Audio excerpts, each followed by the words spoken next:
Assalomu alaykum va rahmatullohi hammaga. Kemani ichida turibmiz yotoqxonalarda.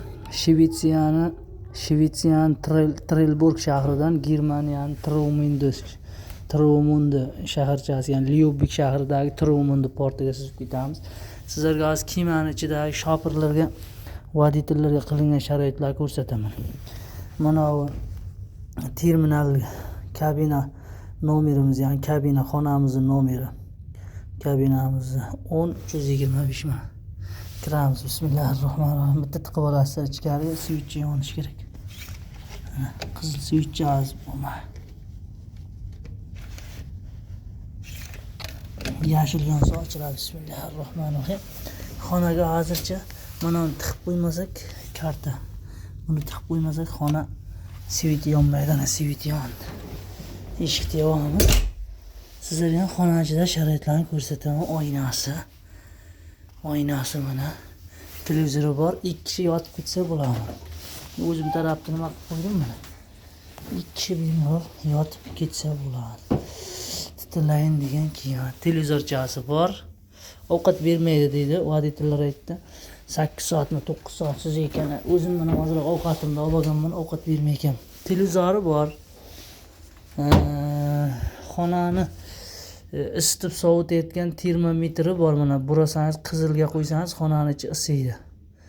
Issiqroq qo'ysak bizlarga issiq yoqar. Amerikanskiy kal degani bu, ya'ni xavfli vaqti chaqiruvda endi. Ya'ni nima deydi?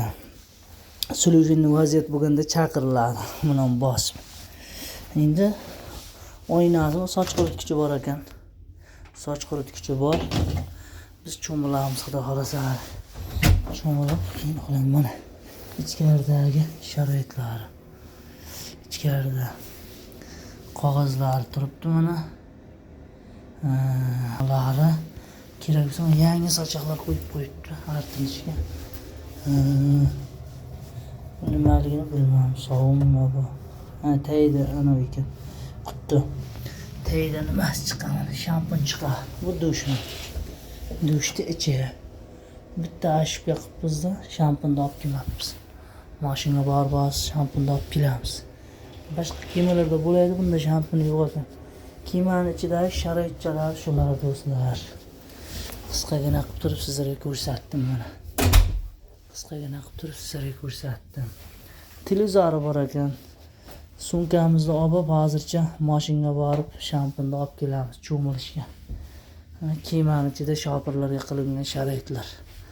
9 soat, 10 soat ichida damda olamiz, mashinada qo'yib keldik. Shunday gaplar do'stlar. Sog' bo'linglar. Assalomu alaykum.